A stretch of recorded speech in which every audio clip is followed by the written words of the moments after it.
अस्सलामुअलैकुम नाज़रीन, अस्थमा, दमा और सांस फूलने की बीमारी से निजात पाने के लिए आज मैं आपके साथ बहुत ही असरदार घरेलू नुस्खे शेयर करूंगा। जिनको भी सांस फूलने का मसला है, दमा की शिकायत है, अस्थमा का प्रॉब्लम है, उनके लिए ये बहुत ही असरदार नुस्खे हैं। तो यहाँ मैंने ली हैं स्वांजने की खुश्क पत्तियां और साथ ही ली हैं कटी हुई खुश्क टहनियाँ। नाज़रीन, स्वांजने का पूरा पौधा मेडिसिन प्रॉपर्टीज का मुकम्मल खजाना है। इसकी फलियां, इसके फूल, इसकी टहनियाँ और पत्ते, हर हिस्सा हमारी सेहत के लिए बेहद मुफीद है। तो यहाँ मैंने जो पत्तियां ली हैं ये मैंने हर्बल स्टोर से खरीदी हैं। इनमें पत्तियां भी शामिल हैं और बारीक कटी हुई कुछ टहनियाँ भी। लेकिन आप स्वांजने की पत्तियों को खुद भी साए में खुश्क करने के बाद इस्तेमाल कर सकते हैं। यहाँ ये पत्तियां दमा, अस्थमा और सांस की दुश्वारी का बेहतरीन इलाज है। वहीं इस पौधे की फलियों और फूलों को सब्जी के तौर पर सालन की सूरत में इस्तेमाल करने से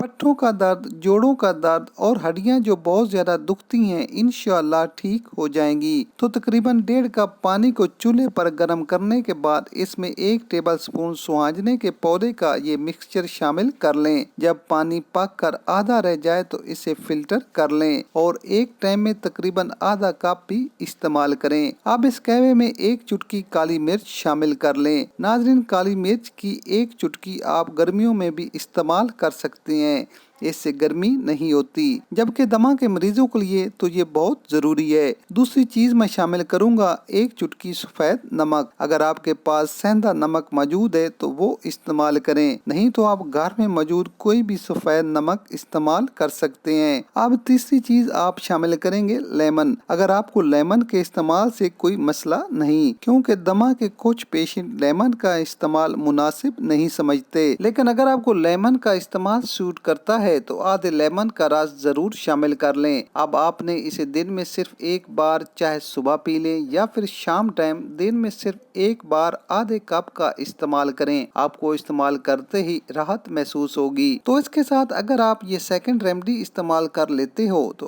आपको और ज्यादा फायदा होगा। इसके लिए लहसुन का 1 जौ और ½ इंच के बराबर अदरक कूट कर दूध वाली चाय में मिलाकर इस्तेमाल करें। सुबह अगर आप इस चाय को इस्तेमाल करते हैं तो रात को स्वांजने वाला कहवा इस्तेमाल कर लें। दमा और सांस के मरीजों के लिए बेहद मुफीद इलाज है। अगर आपके पास इन दोनों रेमेडीज के लिए इंग्रेडिएंट मौजूद नहीं तो आप लौंग की ये तीसरी रेमेडी भी इस्तेमाल कर सकते हैं। लौंग वाली रेमेडी पर मेरी एक मुकम्मल वीडियो मौजूद है, नीचे डिस्क्रिप्शन में आपको इसका लिंक मिल जाएगा। तो नाज़रीन, अगर आप स्वांजने की पत्तियों, अदरक और लहसुन की चाय या फिर लौंग को मेरे बताए गए तरीके से इस्तेमाल कर लेते हैं तो यकीन करें आपको कभी भी दमे और सांस की दुश्वारी का मसला नहीं होगा। तो नाज़रीन, वीडियो पसंद आए तो लाइक जरूर करें, कमेंट्स में अपनी राय से लाजमी आगाह करें। मिलते हैं एक नई वीडियो के साथ। अल्लाह हाफिज।